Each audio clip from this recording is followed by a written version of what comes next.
পতিতাপল্লীতে গেলেও নাকি পরিচয় দেওয়া লাগে। কথাটা হাস্যকর হলেও সত্যি। পরিচয়টা যেন আমার জীবনে কাটা হয়ে দাঁড়িয়েছিল।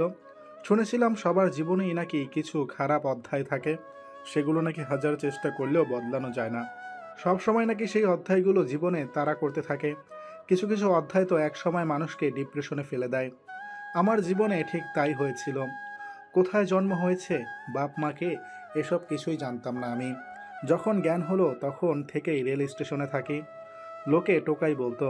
সবসময় মানুষের অপমান, লাথি গুঁতো খেয়ে দিন কাটছিল আমার। শুধু আমার না, রেল স্টেশনে থাকা সব টোকাইদের। তবে এত কষ্টের জীবনের মধ্যেও ভালোবাসাটা ছিল আমার পরিপূর্ণ।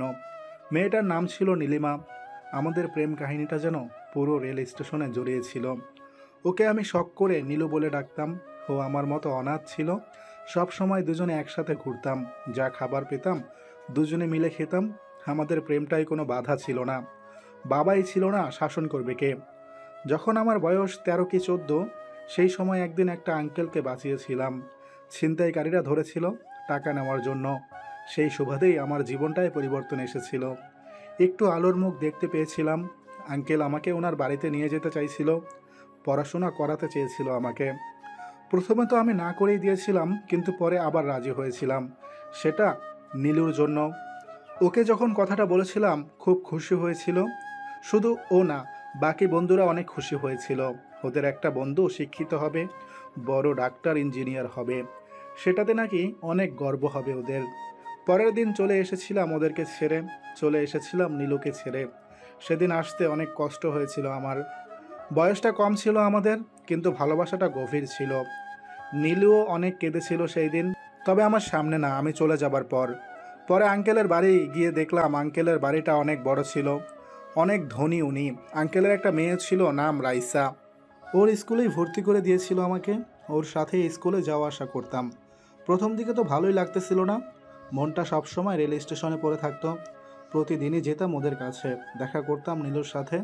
কিন্তু যত দিন যেতে লাগলো, শহরের মানুষের সাথে মিশতে মিশতে কখন যে ওদেরকে ভুলে যেতে লাগলাম খেয়ালই করিনি। অনেক দিন পর পর দেখা করতে যেতাম, তখন ভালো লাগতো না আর ওদের সাথে থাকতে। ধীরে ধীরে 1 বছর 2 বছর যেতে লাগলো। এভাবে প্রায় ভুলেই গিয়েছিলাম ওদের, যেতামই না আর। ভুলে গেছিলাম নীলুকে, ভুলে গেছিলাম সেই বন্ধুদের যাদের সাথে সারা দিন কাটতো আমার। ধীরে ধীরে এই শহরের মানুষগুলো যেন আমার আপনজন হতে লাগলো। মিশে গেলাম ওদের সাথে, হয়ে গেলাম ওদেরই মতো। 10 বছর কেটে গেল। জীবনে এখন একটা পরিচয় হয়েছে আমার। পুলিশ অফিসার হয়েছি এখন। সবাই এখন স্যার স্যার বলে ডাকে। আর আগের মতো কথাই কথায় জারজ বলে না। পুলিশে জয়েন করে আরও 2 বছর কেটে গেল। 2 বছরে অনেক সুনাম খ্যাতি অর্জন করেছে, প্রমোশনও পেয়েছে। তবে আমার এই 2 বছরে শুধু একটা কেসই সলভ করতে পারেনি। শুধু আমি না, পুরো পুলিশ ডিপার্টমেন্ট নাকানি চুবানি খেয়েছে। একটা গ্যাং, টিম নাম সিটিজেন, যারা পুরো শহরের আতঙ্ক ছিল। দিন দিন যেন শহরটা তাদের আয়ত্তে আসতেছিল। হাজার চেষ্টা করেও তাদের নাগালে আসতে পারেনি। ভাগ্যক্রমে সেই কেসটার দায়িত্ব আমার কাছেই পড়েছিল। আমি সফল হয়েছিলাম, ধরেছিলাম টিম লিডারকে। আমি ধরিনি আসলে, ও ইচ্ছে করেই ধরা দিয়েছিল। ওর সাথে যখন আমি মুখোমুখি হয়েছিলাম, তখন আমি শুধু অবাকই হয়েছিলাম না, ওকে দেখে সারা শরীরটা যেন শিউরে উঠেছিল। ভয় হচ্ছিল তখন, কারণ মেয়েটি নীলিমা ছিল। ওর হাতে যখন হাত করা পরাচ্ছিলাম, ও আমার দিকে তাকিয়ে হাসতেছিল। সেদিন ওর চোখে শুধু রাগ আর অভিমান দেখেছিলাম। নীলিমা এখন জেলের মধ্যে, বাইরে হাজার হাজার জনতা ওকে মারার জন্য জড়ো হয়েছে, কিন্তু ওর সেদিকে খেয়ালই নাই। বসে থেকে হাসতেছে আর বলতেছে, কিচ্ছু করতে পারবি না আমার। ওর কথাটা যেন আমার শরীরে তীরের মতো বিঁধে যাচ্ছিল। একদম চুপ করে থাক, না হলে কিন্তু খারাপ অবস্থা করে ফেলবো তোর। অনেক ক্ষতি করেছিস মানুষের। তানিয়ার কথা শুনে নীলিমা আরো জোরে হাসতে থাকে। সেটা দেখে তানিয়া রেগে যায়। সত্যি তো তোর অনেক সাহস। গুলি করে দেব কিন্তু আমি। আমাকে চিনিস না তুই।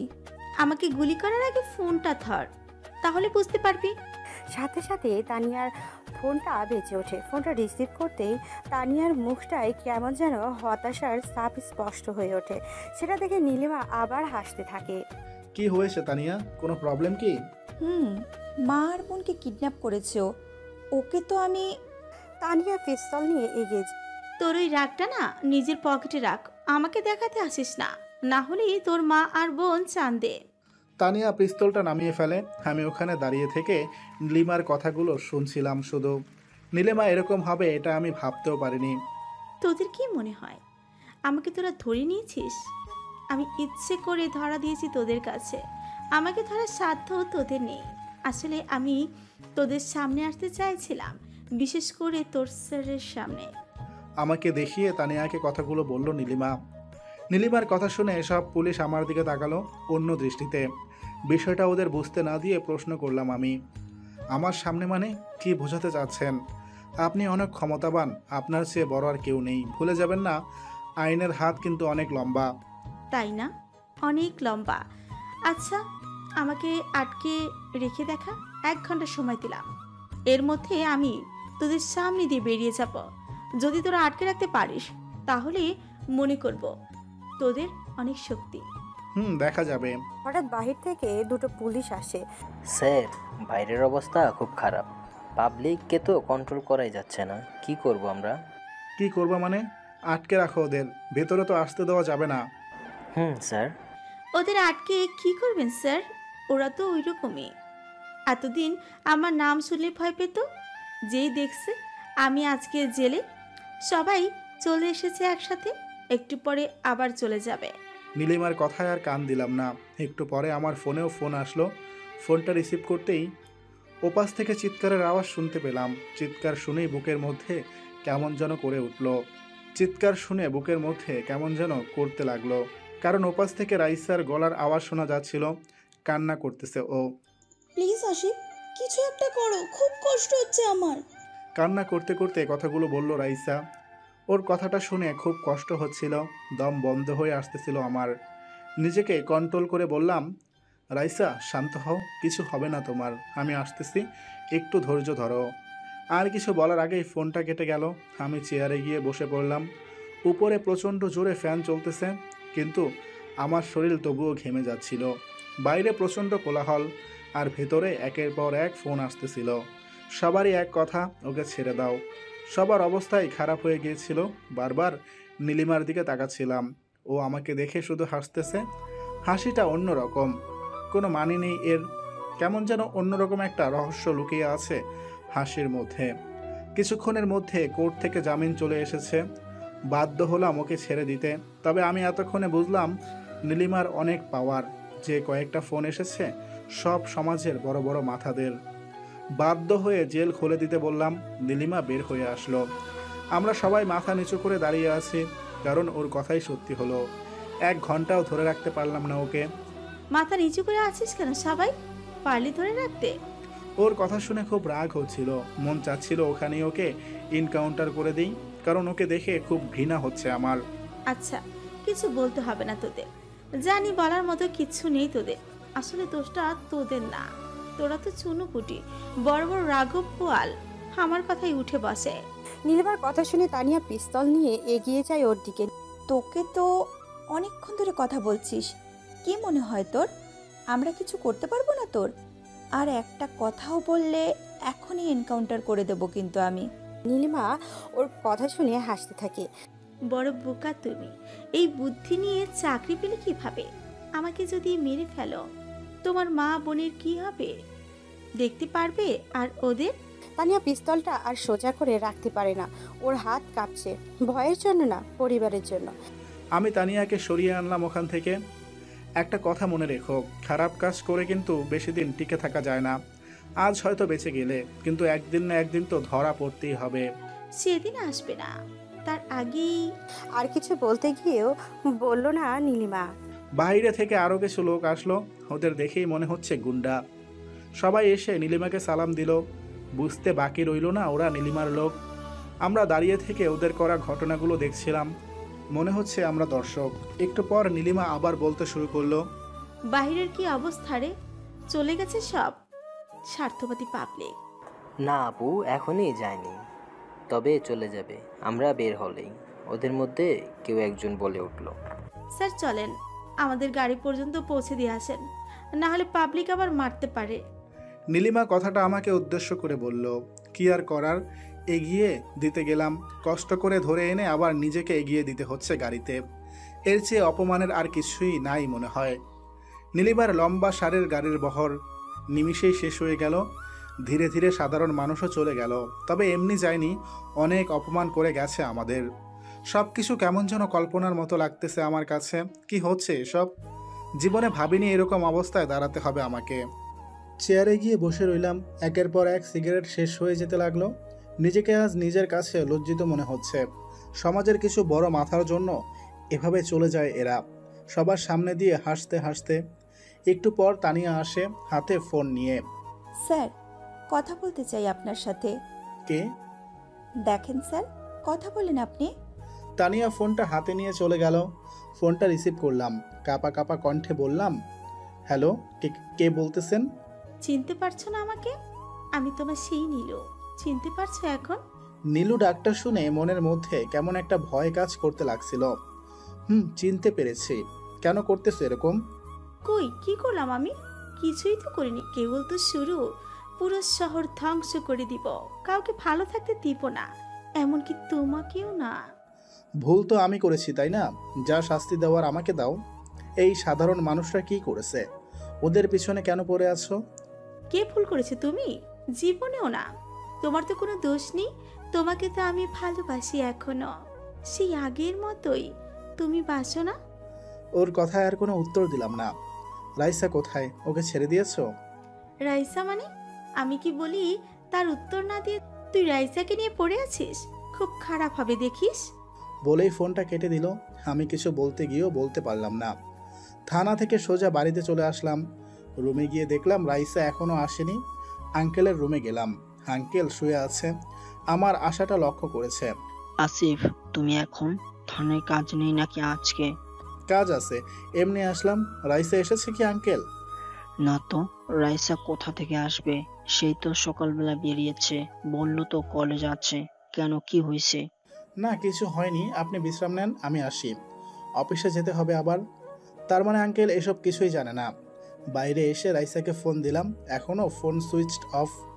গাড়ি নিয়ে ওর কলেজে গেলাম। কলেজে ও নাকি নাই। কিছুক্ষণ পর আবার ফোন আসলো। ফোনটা রিসিভ করলাম।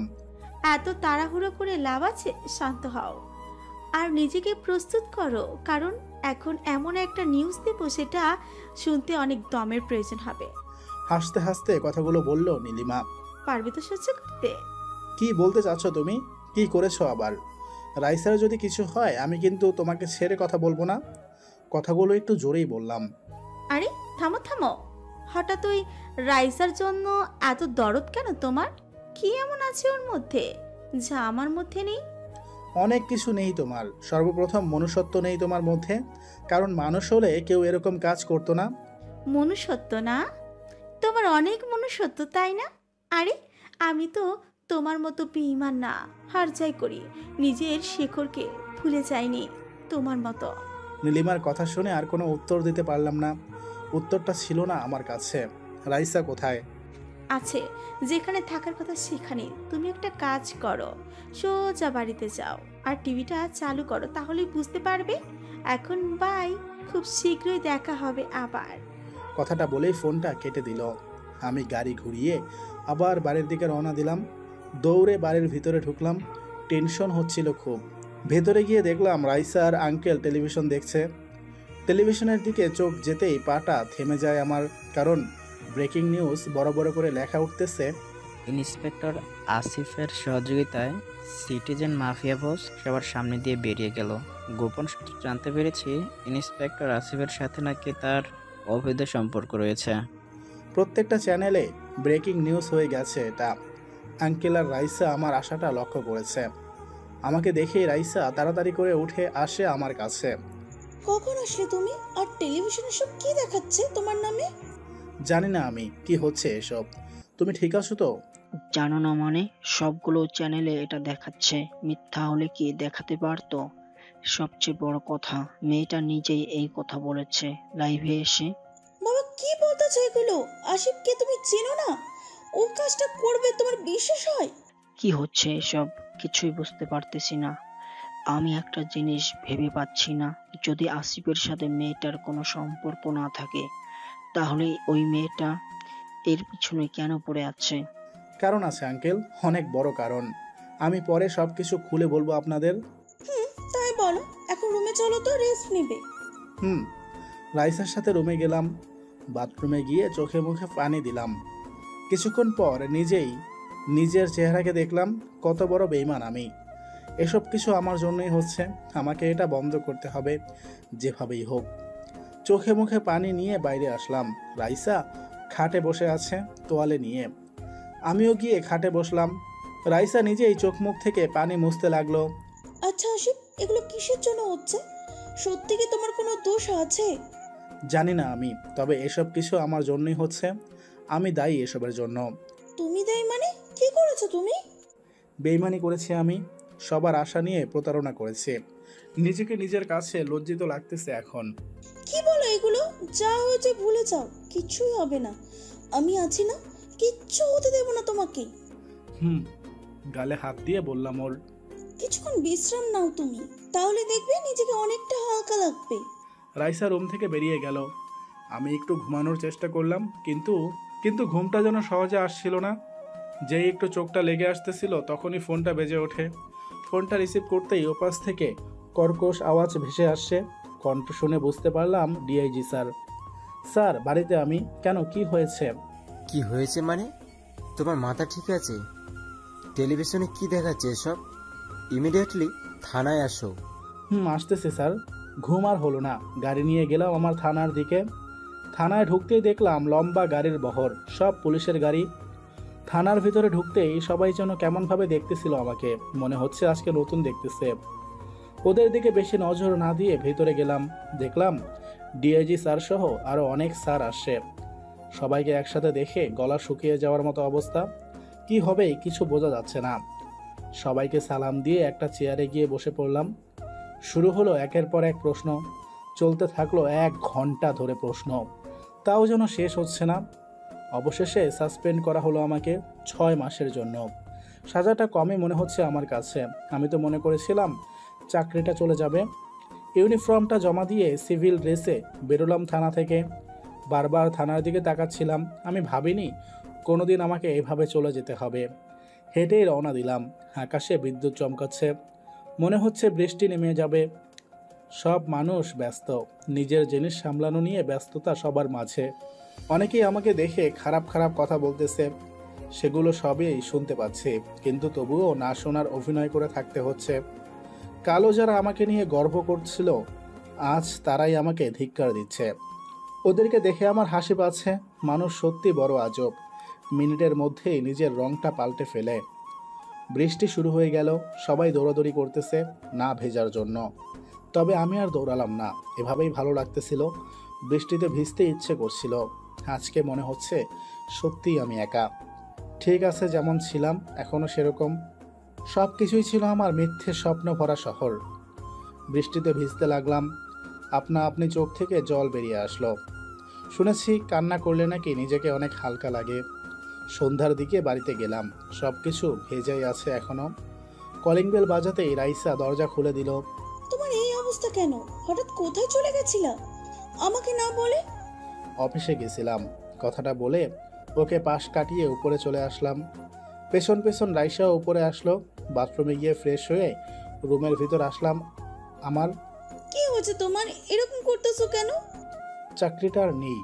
কি? চাকরি নেই মানে? নেই মানে নেই, সাসপেন্ড করেছে আমাকে। এমনি সাসপেন্ড করে দিল? ঘটনাটা সত্যি কি মিথ্যা একবারও যাচাই করলো না? সেটা কে করবে? সত্যি তো না হলে কি এটা বের হতো? মন খারাপ করো না, দেখো সব ঠিক হয়ে যাবে।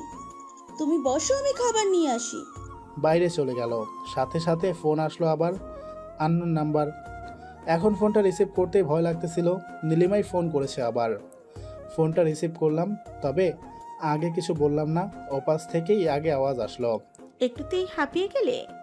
এখনো তো অনেকটা বাকি আছে, পারবি তো সহ্য করতে? আর কি বাকি আছে? সব কিছু তো শেষ করে দিলে। না না, ভুল ভাবতেছ। সব তো এখনো শেষ হয়নি।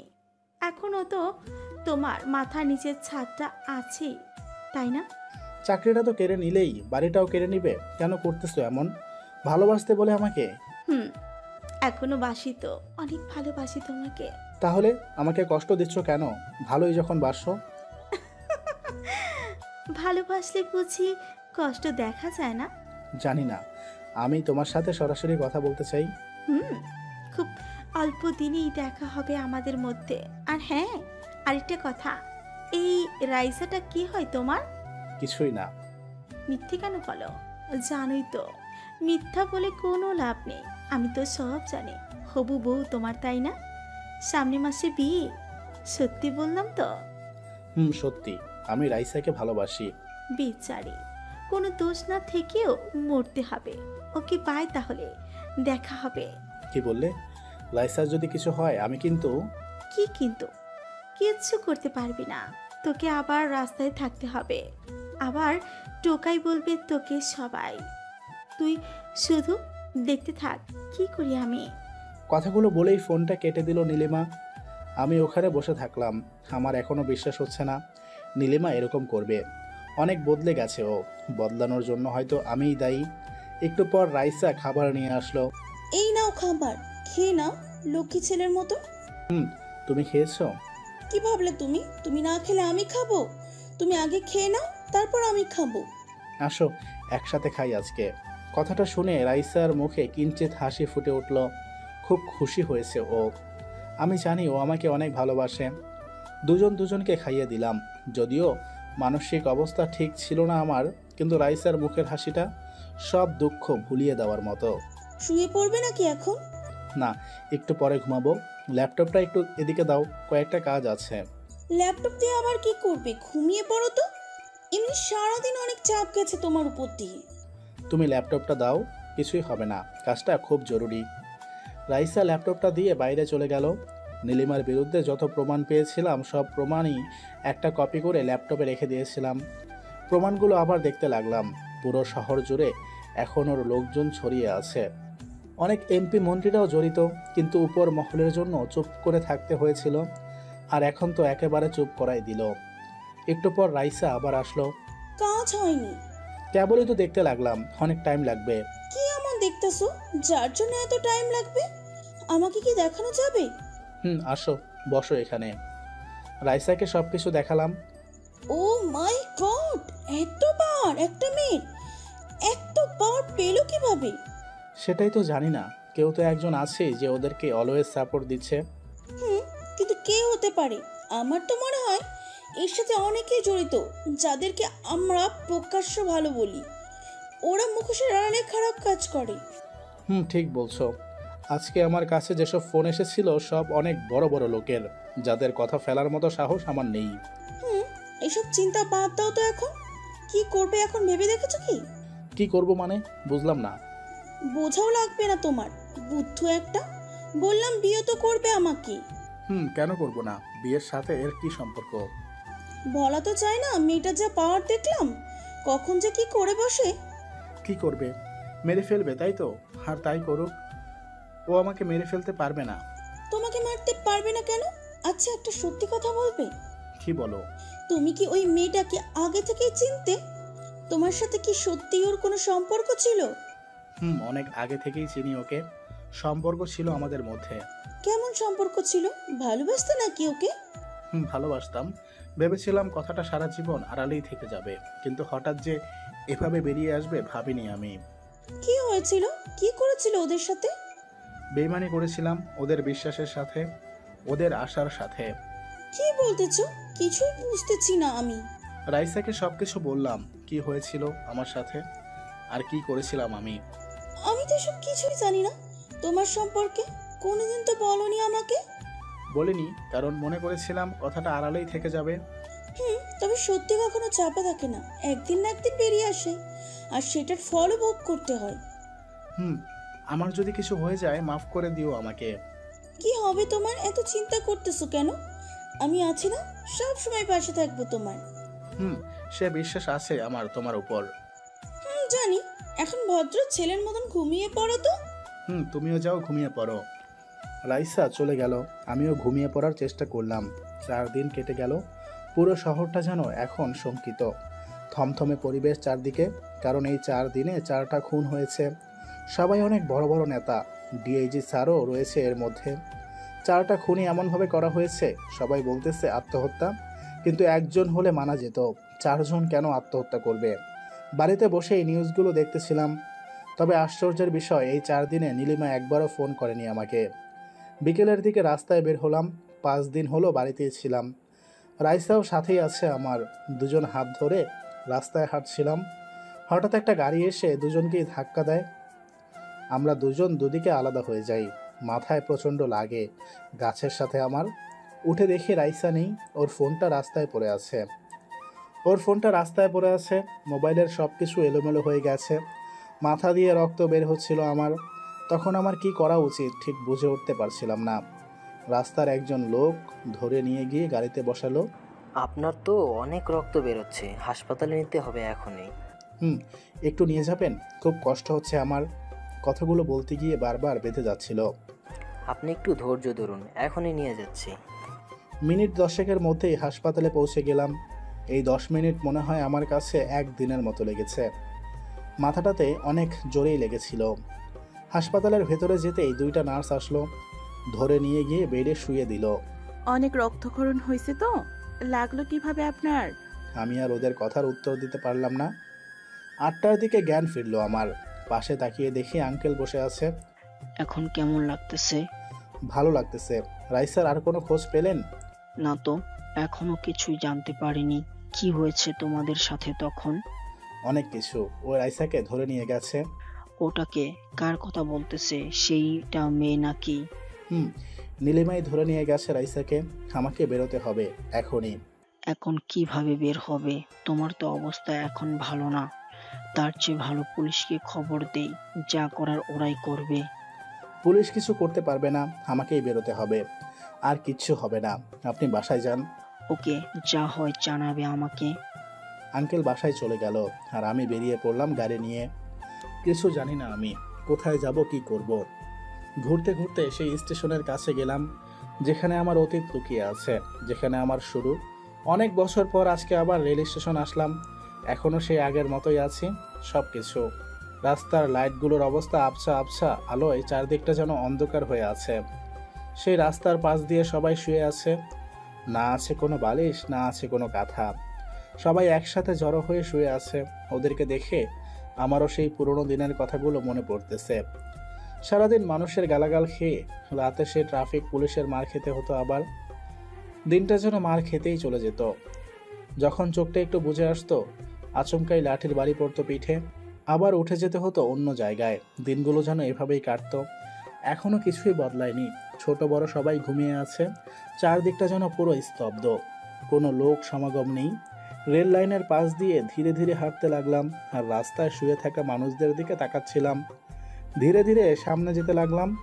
সামনে একটা টিপ টিপ করে ছোট লাইট জ্বলতে দেখলাম। ধীরে ধীরে এগিয়ে গেলাম আলোটার কাছে। একটু কাছে যেতেই দেখলাম একটা ছেলে, 10-12 বছর বয়স হবে। আমাকে দেখে কি যেন সামলায় পেছনে। এগিয়ে গেলাম ওর কাছে। আমাকে দেখে ভয় পাচ্ছে ও, কেমন যেন ভাবে তাকিয়ে আছে আমার মুখের দিকে। আপনি কে? এখানে তো আগে দেখিনি কখনো।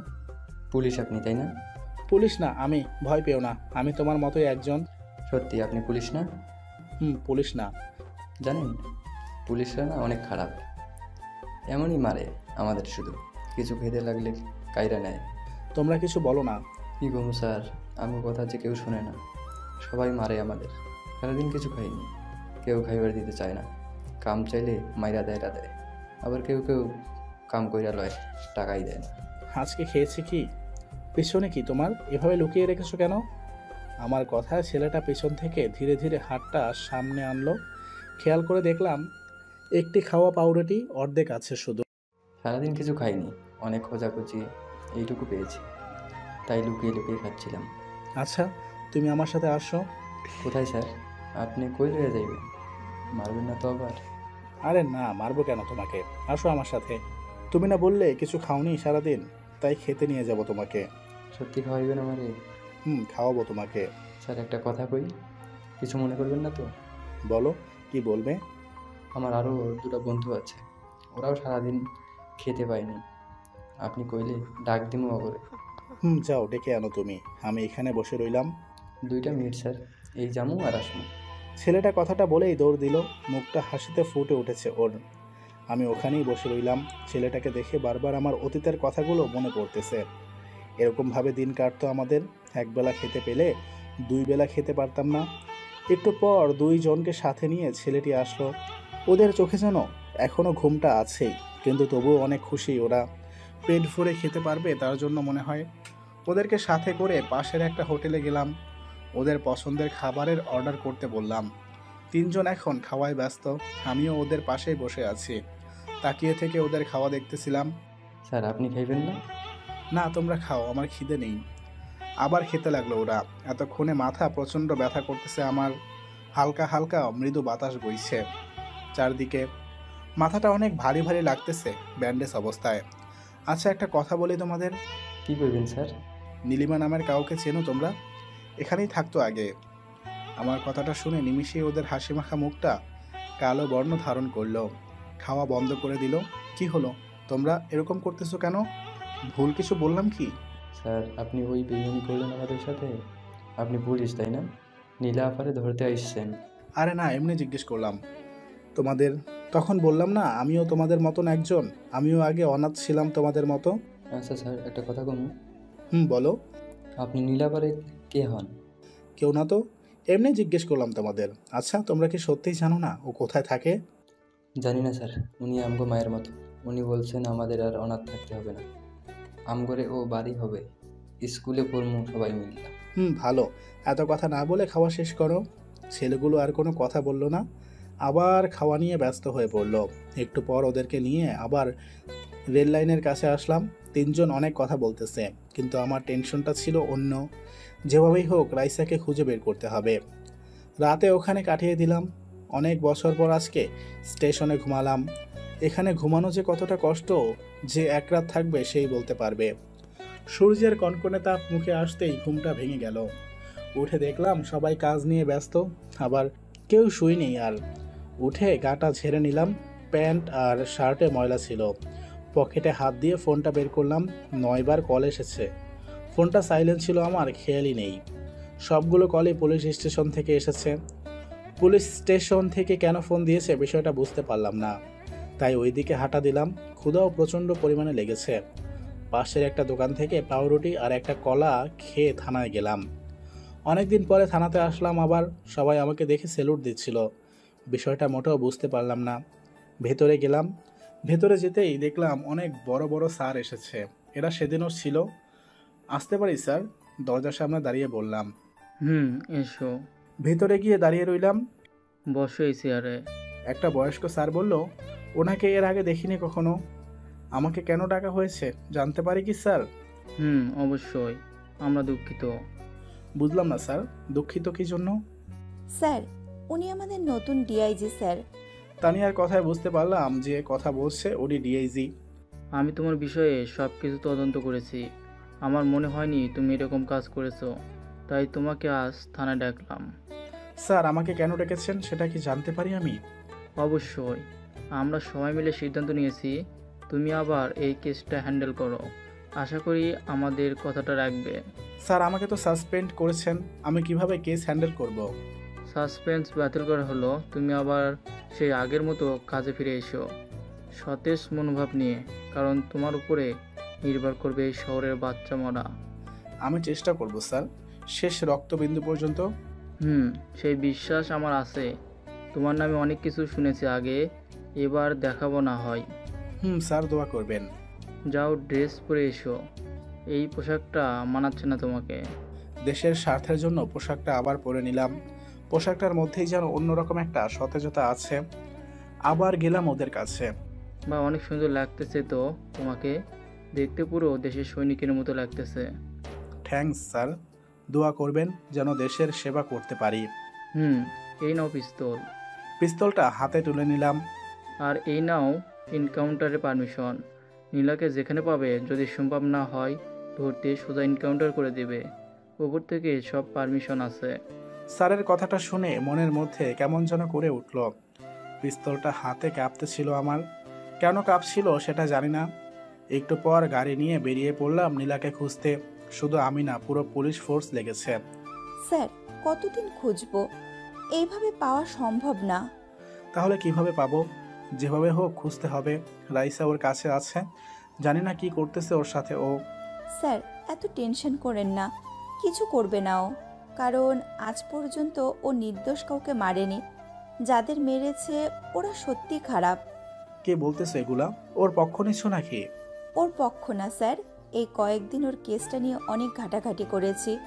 মেয়েটা সত্যি ভালো স্যার, একদম খারাপ না। তবে ও যে পথে চলছে এটা খারাপ। সেটাই তো। আজকে কি বললো শুনলে না? এনকাউন্টার করে দিতে বলতেছে। স্যার সত্যি কি এনকাউন্টার করে দেবেন? জানি না আমি কি করব, তবে দেশের মানুষের জন্য, রাইসার জন্য যদি তাই করতে হয় সেটাই করব আমি। স্যার এটা করা কি ঠিক হবে? মেয়েটা খারাপ হলেও কিন্তু ও যে কাজগুলো করে ওইগুলো খারাপ না। নিজের অধিকার আদায় করে শুধু ও। সেটা আমি আর তুমি জানি, আর কেউ কি জানে? তানিয়া কিছু বলতে যাবে তার আগে গাড়িটা জোরে ব্রেক করা হয়। থামলে কেন?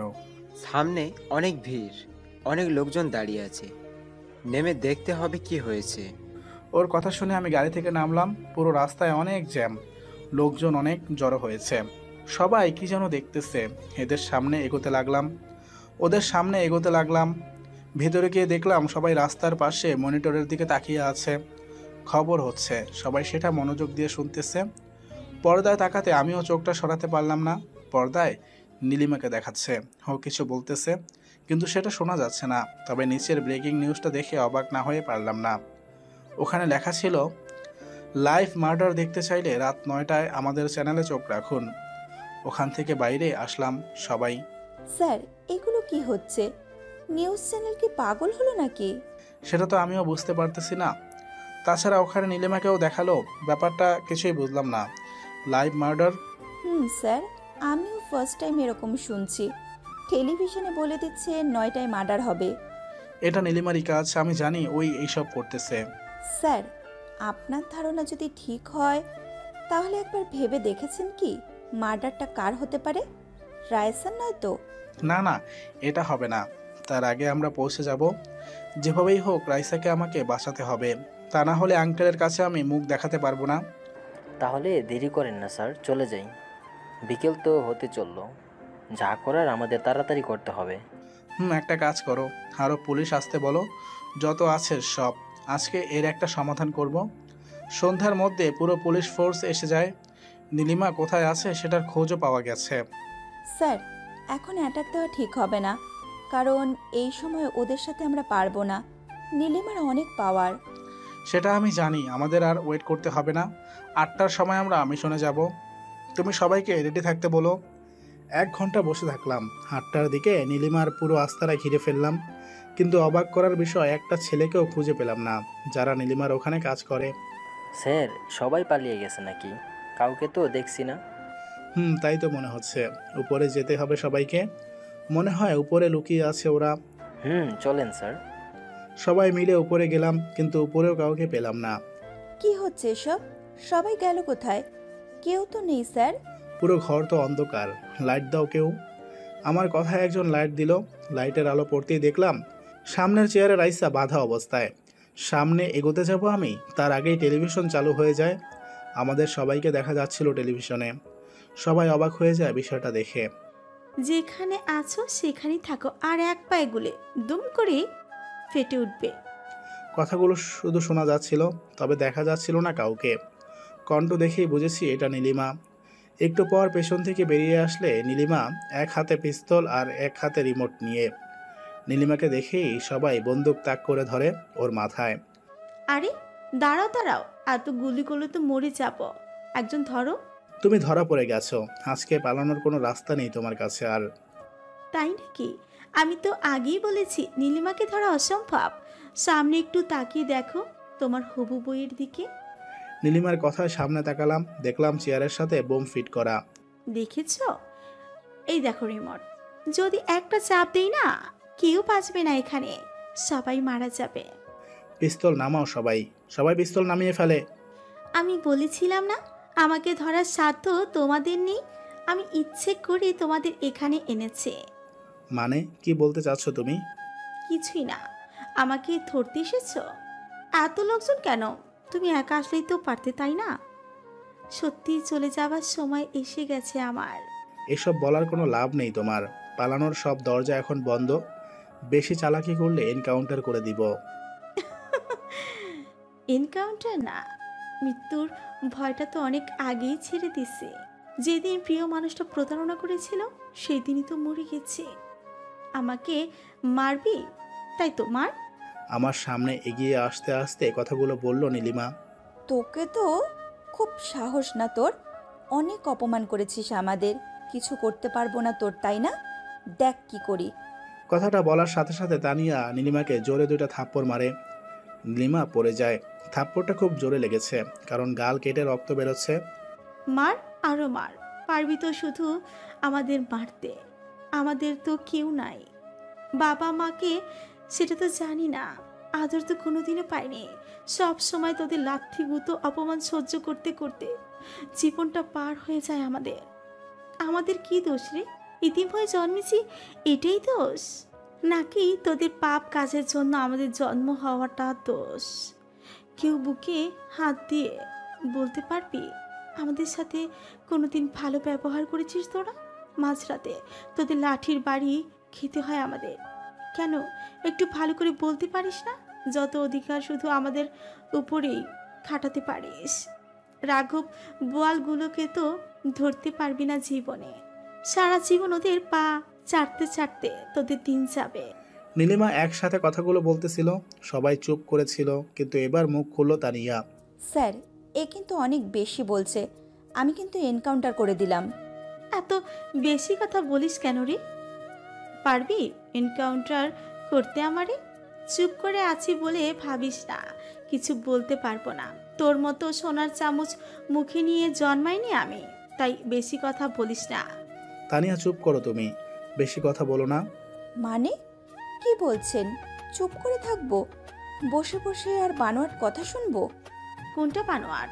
তোর স্যারকে জিজ্ঞেস কর কোনটা বানোয়াট। আমারে ধোকা দিছে ওইটা, নাকি আমাদের সবার স্বপ্ন ভেঙে দিয়েছে ওইটা? নীলিমার কথাটা শুনে সবাই আমার দিকে তাকিয়ে আছে। বুঝতে পারতেছি না আমি কি বলবো। স্যার কি বলতেছে এগুলা? ও কিছু না, তোমরা তোমাদের কাজ করো। কথাটা এড়িয়ে যাওয়ার চেষ্টা করলাম। তুমি কি চাও সেটা বলো। চাওয়ার তো অনেক কিছুই আছে আমার। কি চাও তুমি সেটা বলো। সেটার কারণ আর কোনো অপরাধ করবে না। যদি বলি তোমাকে চাই, ফিরে আসবে কি? পাগলামি ছাড়ো, রাইসাকে ছেড়ে দাও। অনেক সহ্য করছি তোমাকে আমি। কি সহ্য করলে? কিছুই তো না। আচ্ছা একটা কাজ করো, গুলি করো আমাকে। কেন? কেন মানে এনকাউন্টার করে দাও আমাকে, তাহলেই তো সব সমস্যার সমাধান। তবে একটা কথা কি জানো? কি কথা? আমাকে শেষ করে কি হবে? আমার মতো হাজারো নীলিমা রাস্তায় পড়ে আছে। ওরা এভাবে অপমান সহ্য করতে করতে একদিন আমার চেয়েও বড় কিছু হয়ে যাবে। তখন কেউ কন্ট্রোল করতে পারবে না। আমরাও মানুষ, আমাদেরকে একটু সম্মান দেন। আমরা তো সম্মান চাই না, ভালোভাবে একটু বাঁচতে দেন আমাদের। 3 দিন কখনো না খেয়ে থাকছেন, থাকেন নাই জানি, কিন্তু আমরা থাকছি। ক্ষুধার কষ্ট যে কত কঠিন সেটা আপনাদের স্যারও জানে, কারণ উনিও আমাদের মতো রাস্তার টোকাই ছিলেন। এবারের কথাটা শুনে সবাই আমাকে এমনভাবে দেখতেছিল মনে হচ্ছে এলিয়েন কোনো আমি। আমিও টোকাই ছিলাম। আমার মা বাবাকে আমি এখনও জানি না। স্যার আপনি তো জানেন তাই না, ক্ষুধার কত কষ্ট, প্রত্যেকটা দিন কিভাবে কাটে আমাদের। ওহ সরি, আপনার তো এসব কিছুই মনে নেই, কারণ আপনি তো শহরের মানুষ, সব কিছুই ভুলে গেছেন। না, কিছুই ভুলিনি আমি, সব মনে আছে আমার।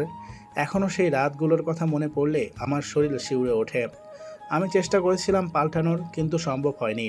প্রত্যেকটা মানুষের মনে আমাদের নিয়ে একটা খারাপ মনোভাব তৈরি হয়েছে, যেটা দূর করা অসম্ভব এখন। হয়তো অসম্ভব ছিল, কিন্তু সেটা আমি সম্ভব করেছি। যদিও খারাপ রাস্তায়, নিজের অধিকার নিজে আদায় করেছি, একটু খারাপ রাস্তায়। তাই একটু না, অনেক খারাপ। তুমি অনেক মানুষের প্রাণ নিয়েছো, আর এর জন্য যে তোমাকে মরতেই হবে এটা তুমি শিওর থাকো। আমি তো মরার জন্য প্রস্তুত সব সময়, শুধু আমার শেষ ইচ্ছাটা পূরণ হলেই। কি শেষ ইচ্ছে তোমার? আগে বলো তোমরা, আমি যা বলবো সেটাই করবে। বলো তুমি, আমরা চেষ্টা করব। চেষ্টা না, আপনারা ইচ্ছে করলে পারবেন, কারণ আপনারা দেশের সৈনিক। দেশকে রক্ষা করার দায়িত্ব আপনাদের, দেশের মানুষকে রক্ষা করার দায়িত্ব আপনাদের। বলো তুমি। আমি চাই, শুধু আমি না, সব অনাথরাই চায়, ওদেরকে বিনা কারণে মারবেন না। ওরা তো আপনাদের মতো মানুষ, তাই না? ইচ্ছে করে তো আর এই রাস্তায় আসেনি, ভাগ্য ওদেরকে নিয়ে এসেছে। আমি চাই না যখন তখন ওদের সাথে খারাপ ব্যবহার করুন। শুধু আপনারা, এখন আমার এই কথাগুলো যারা শুনতেছেন সবাইকে বলতেছি, প্লিজ আমাদের উপর জুলুম করবেন না। আমরা আপনাদের মতো কোনো না কোনো মা বাবার সন্তান। আমাদেরও ভালোভাবে বাঁচতে ইচ্ছে করে, ভালোভাবে থাকতে ইচ্ছে করে, পেট ভরে দুমুঠো খেতে ইচ্ছে করে, কিন্তু বলতে খারাপ লাগলেও আপনারাই সেটা হতে দেন না। আপনাদের যে ব্যবহার, তাতে আমরা কোনো মানুষ না। বাড়ির কুকুরের সাথেও যেরকম ব্যবহার করেন তার চেয়েও খারাপ ব্যবহার আমাদের সাথে করেন। আচ্ছা, একটা কথা বলেন তো, এই জায়গায় যদি আপনাদের ছেলে মেয়ে থাকতো কি করতেন? পারতেন এরকম করে অত্যাচার করতে, কষ্ট দিতে? পারতেন না। আমাদের সহ্য করতে করতে সহ্যের সীমাটা অতিক্রম হয়ে গেছে, তাই বাধ্য হয়েছিলাম এই রাস্তায় আসতে। অনেক বুঝিয়েছি আপনাদের, এমনকি পা ধরে মাপ চাইতাম, তবুও খারাপ ব্যবহার করা ছাড়তেন না। কি করতেন? লাঠি দিয়ে ছুঁড়ে ফেলে দিতেন, এমনি কাজ করে নিতেন, কিন্তু টাকা দিতেন না। কেন দিতেন না? আমাদের কেউ নাই বলে, নাকি আমাদের খিদা লাগে না বলে? আমরাও আপনাদের মতো রক্ত মাংসে করা মানুষ, তাই আমাদেরও ক্ষুধা লাগে। জানি কথাগুলো বলতেছি আপনাদের হয়তো খারাপ লাগতেছে, একজন অনাথের কথা কেন শুনবেন? আমিও তো রাস্তার টোকাই, বাবা মাকে জানি না। তবে একটা কথা কি জানেন, এতক্ষণ যেগুলো বললাম একটা কথাও কিন্তু মিথ্যে বলিনি। আমাদের মতো সন্ত্রাস কারা তৈরি করে? এই আপনারাই তৈরি করেন, আবার পরে আপনারাই সেটার ফল ভোগ করেন। কেন পারেন না একটু ভালো ব্যবহার করতে? ওদেরকে যেটা শিক্ষা দিবেন ঠিক ওটাই শিখবে ওরা। আপনাদের কাছে কিন্তু আমরা খাওয়ার জন্য বসে থাকি না, বলি না আমার দুমুঠো খাওয়ার দিন। তাহলে কেন করেন এমন? কি লাভ পান এমন করে মাঝরাতে? কেন আমাদের ঘুম ভেঙে যায় লাঠির বাড়িতে? রাস্তায় ঘুমালে কি রাস্তা নোংরা হয়ে যায়? কেন আপনারা না সারাদিন এত নোংরা ফেলেন? তখন তো ময়লা হয় না রাস্তা, আর আমরা ঘুমাইলেই ময়লা হয়ে যায়। এতক্ষণ নীলা কথাগুলো বলছিল আর আমরা সবাই চুপ করে শুনছিলাম। একটা কথাও মিথ্যা বলেনি ও। ঠিক এরকমই করি আমরা। আর একটা কথা, সবাই তো মনে করেছিলেন লাইফ মার্ডার হবে। আসলে এটা আমি মিথ্যে বলেছিলাম। এটা না বললে হয়তো আপনারা এভাবে কেউ টিভির সামনে বসে থাকতেন না। আমি অনেক চেষ্টা করেছি আপনাদের মাঝে কথাগুলো দেওয়ার জন্য, কিন্তু পারিনি। আজকে হঠাৎ এই কথাটা মনে হলো, তাই এইরকম করতে হলো। যদি কেউ মনে করেন এটা আপনাদের কাছে আমি হুমকি দিচ্ছি, তাহলে হুমকি, আর যদি মনে করেন অনুরোধ, তাহলে অনুরোধই। আজকের পর থেকে যদি কোনো সময় কোনো দিন আমাদের সাথে খারাপ ব্যবহার করেন, তাহলে আমি তো একটা, আমার মতো হাজারটা নীলিমার জন্ম নিবে। তখন আটকাতে পারবেন না ওদের, কারণ মৃত্যুর ভয়টা অনেক আগেই চলে গেছে আমাদের। Good bye. আমি আবার ফিরে আসবো আপনাদের মাঝে। কথাটা বলে রিমোট দিয়ে টেলিভিশনটা বন্ধ করে দেয়, সাথে সাথে লাইভ প্রচার বন্ধ হয়ে যায়। এসবের মানে কি? কি করতে যাচ্ছ তুমি লাইভে এসে আমাদের মাঝে? সাধারণ জনগণকে তুমি বিপদের মুখে ঠেলে দিচ্ছ। এইসবের কোনো মানে নেই। যেটা করতে এসেছিলাম সেটা করে গেলাম। আমি আগেও বলেছি, এখনো বলতেছি, আমাকে ধরার বাধ্য কোনো দিনই নেই তোমাদের। আমি আজকে আবার যাব, তবে যাবার আগে কথা দিয়ে যাচ্ছি আর কোনো অপরাধ করব না। যদি আপনারা কোনো অপরাধ না করেন, গুড বাই। কথাগুলো বলে নীলিমা চলে যেতে লাগে, কিন্তু সাথে সাথেই সবাই ওর সামনে গিয়ে পিস্তল নিয়ে দাঁড়ায়। তুমি অনেক বোকা, বুঝেছো? কেন বোকা জানো? তুমি নিজেকে খুব চালাক মনে করো। কি মনে করেছো এখান থেকে তুমি চলে যাবে? না, কিছু করতে পারবো না আমরা? ভুলে যেও না, আমরা দেশের সৈনিক, আর দেশের খারাপ হবে এমন মানুষকে কখনোই দেশ রাখবে না। আমি বোকা না, আর নিজেকে চালাক মনে করি না। আমি আগেই বলেছি তোমরা আমাকে ধরতে পারবে না। তার চেয়ে বরং আমাকে যেতে দাও, না হলে তোমাদের বাড়ির কেউ ভালো থাকবে না। আসলে বোকা তো তোমরা, পুলিশের চাকরি করো আর বাড়িতে প্রোটেকশন দিতে পারো না। সাথে সাথে সবাই পিস্তল নামিয়ে বাড়িতে ফোন করতে লাগলো। ফোন করে লাভ নেই, সবার ফোন বন্ধ এখন। আমি এখন যাই, তারপরে যে যার মতো বাড়িতে পৌঁছে যান, সবাইকে পেয়ে যাবেন। নীলিমা কিছু দূর সামনে যায়, তারপরে আবার দাঁড়ায়। স্যার একটু আসবেন? কথাটা নীলিমা আমাকে উদ্দেশ্য করে বলে। ওর কথা শুনে এগিয়ে গেলাম ওর কাছে। কি হয়েছে, আরো কিছু করা বাকি আছে তোমার? না না, আর কোনো কিছু বাকি নেই, সবই তো বলে দিলাম। একটা কথা বলতে ভুলে গিয়েছিলাম, তাই ডাক দিলাম। কি কথা বলো? ভালোভাবে সংসার করো, রাইসা মেয়েটা অনেক ভালো, আমার চেয়েও ভালো। দোয়া করি তোমরা যেন সুখী থাকো। তুমিও ভালো থেকো, আর পারলে মানুষের সেবা করো, খারাপ পথে না, ভালো পথে। একটা কথা ছিল, রাখবে? কি কথা বলো? একবার নীলু বলে ডাকবে প্লিজ? অনেকদিন হলো তোমার মুখে এই ডাকটা শুনি না। নীলিমার এই কথাটা শুনে সত্যি খারাপ লাগলো আমারও। বুকের মধ্যে কেমন যেন মোচড় দিয়ে উঠল। নীলু ভালো থেকো, আর পারলে একটা বিয়ে করে ভালো ছেলে দেখে। সেটা মনে হয় হবে না, কারণ মন তো একজনকেই দেয়া যায়, আর সেটা তো অনেক আগেই দিয়েছিলাম একজনকে। তবে এখন আমার কোনো কষ্ট নেই জানো, কারণ আমাদের ভালোবাসাটা সত্যি ছিল না। কেন? আরে সত্যি থাকলে পেতাম না? তুমিও না, এখনো বোকাই রয়ে গেছো। আচ্ছা ভালো থাকো, বেশি কথা বললে আবার তোমার বউ সন্দেহ করবে। মুখে হালকা হাসির ছাপ নিয়ে কথাটা বলে চলে গেল নীলিমা। আমি ওখানে দাঁড়িয়েছিলাম কিছুক্ষণ, তারপরে যে যার মতো বাড়িতে চলে গেলাম। সময় আপন গতিতে চলতে লাগলো। কখন যে 3 বছর পেরিয়ে গেল বুঝতে পারলাম না। বউ সন্তান নিয়ে সুখের দিন কাটছে এখন একটা মেয়েও আছে আমাদের। 1.5 বছর বয়স, ওকে নিয়ে সব কিছুই এখন। এদিকে চাকরিটা ভালোই করছিলাম, মানুষের সেবা। ওই দিনের পর থেকে নীলিমাকে অনেক খুঁজেছি, কিন্তু পাইনি। শুধু আমি না, কেউই পাইনি তাকে। সবাই তো ধরে নিয়েছে ও মরে গেছে, কিন্তু আমার সেটা মনে হয় না। এখনও বেঁচে আছে ও, সবার আছে। সেদিন সত্যি মানুষ তার কথাগুলো শুনেছিল। সেদিনের পর থেকে আমি আর কখনো ওদের সাথে খারাপ ব্যবহার করতে দেখিনি কাউকে। হয়তো ওর কারণেই এমনটা হয়েছে। জীবনে ভালোবাসতাম কি না জানি না ওকে, তবে ওকে দেখার আগ্রহটা ঠিক সেরকমই আছে, আগে যেমন ছিল। জানি না কখনো দেখা হবে কি না, তবে অপেক্ষা করছি নীলিমাকে একটিবার দেখার জন্য। সমাপ্ত। আজকের গল্পটা এখানেই শেষ করছি। এই গল্পটা আপনাদের কেমন লেগেছে তা কমেন্ট করে জানাতে ভুলবেন না, এবং এই গল্পটা যদি আপনাদের ভালো লেগে থাকে তাহলে অবশ্যই আমাদের চ্যানেলটি সাবস্ক্রাইব করবেন এইরকম গল্প নিয়মিত শোনার জন্য।